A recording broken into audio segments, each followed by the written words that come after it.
स्नेहदा स्पन्दन स्नेहदा स्पन्दन।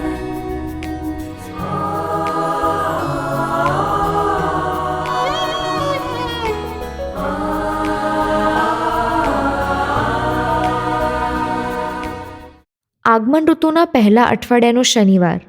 ધર્મસભા આજે સંત નિકોલાઉસનું પર્વ ઉજવે છે. ઈસુના હૈયામાં ઇઝરાયેલીઓ પ્રત્યે ભારોભાર દયા છે, કારણ ઇઝરાયેલીઓ ભરવાડ વિનાના ઘેટા જેવા છે. ઈસુ તેઓને દોરે છે.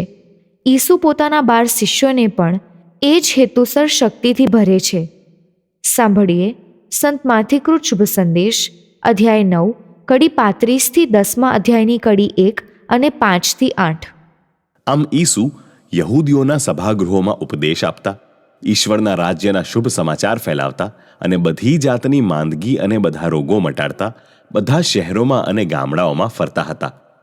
લોકોની સ્થિતિ જોઈને તેમનું હૃદય દયાથી ભરાઈ આવ્યું. એ લોકો ભરવાડ વિનાના હેરાન પરેશાન અને લાચાર થઈ પડેલા ઘેટા જેવા હતા. ત્યારે તેમણે પોતાના શિષ્યોને કહ્યું, ફસલ ખરેખર મબલક છે, પણ કામ કરનારા થોડા છે.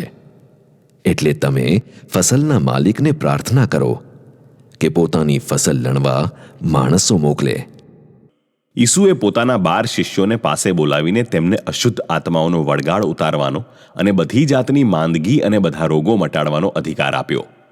આ 12ને ઉપદેશાર્થે મોકલતી વખતે ઈસુએ તેમને શીખ આપી.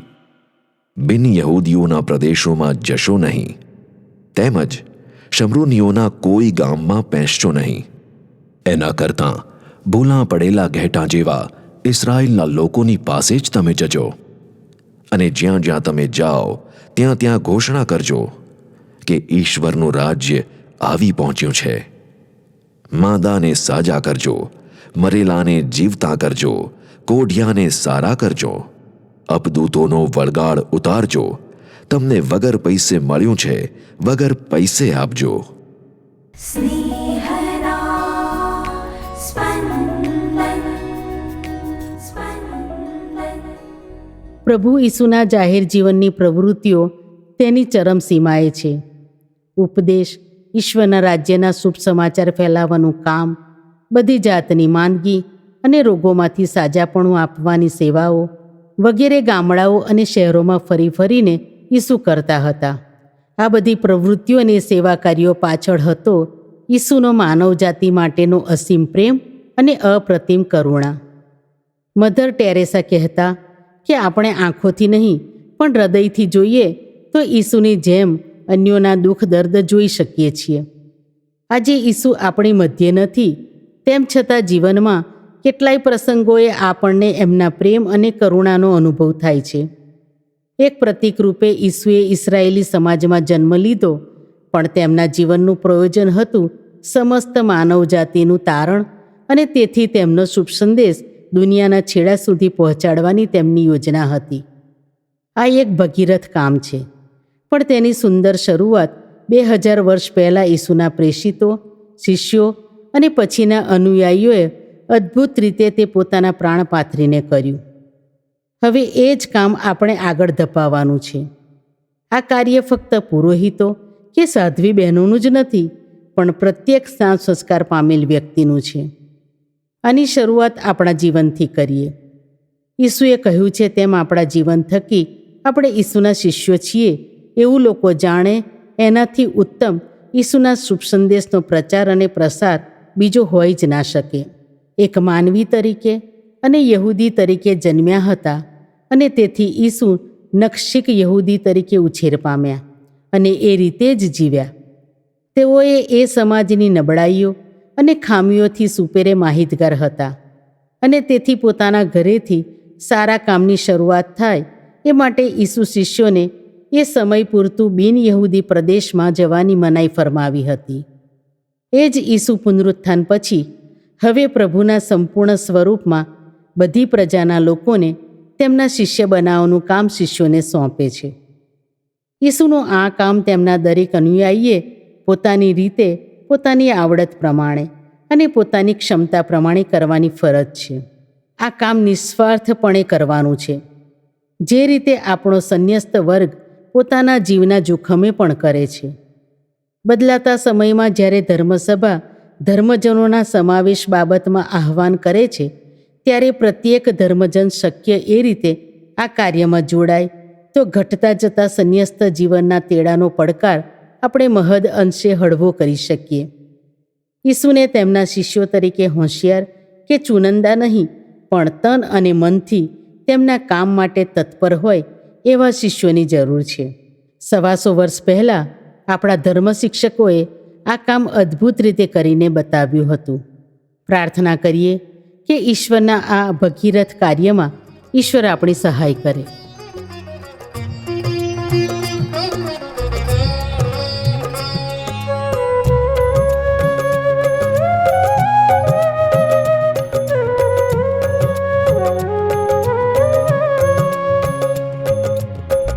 आज प्रभुना मान मगाओ कोई नवुं एक गीत, कोई नवुं एक गीत. आज प्रभुना मान मगाओ कोई नवुं एक गीत, कोई नवुं एक गीत. अनुपम एवा कार्यो કર્યા નિજ પુણ્ય પ્રતાપે, મેળવીએ ની જીત, મેળવીએ ની જીત. આજ પ્રભુના માન મગાઓ કોઈ નવું એક ગીત, કોઈ નવું એક ગીત.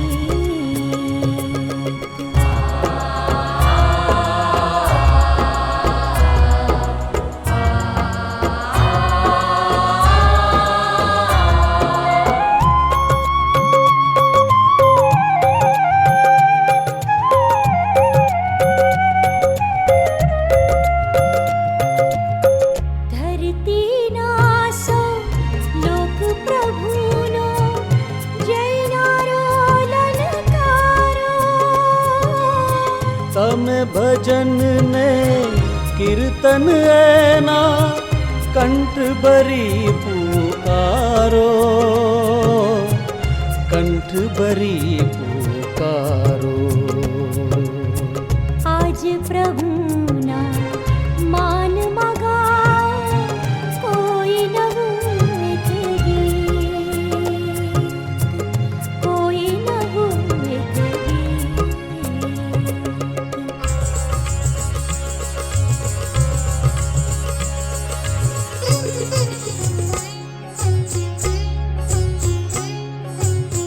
सितार केरा तार तारने रहो तमे झंकारे.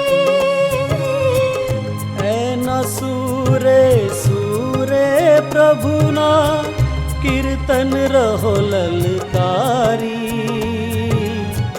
કીર્તન રહો લલકારી.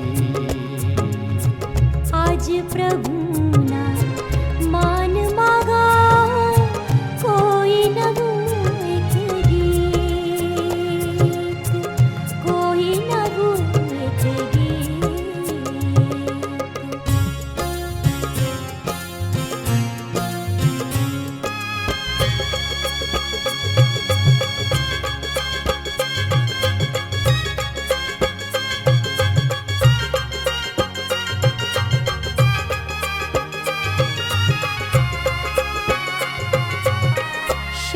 શરણાઈના સુર વહાવો, શંખનાદ ફૂંકારો. રાજ રાજેશ્વર પ્રભુની આગે જય જયકાર પુકારો, જય જયકાર પુકારો. आज प्रभु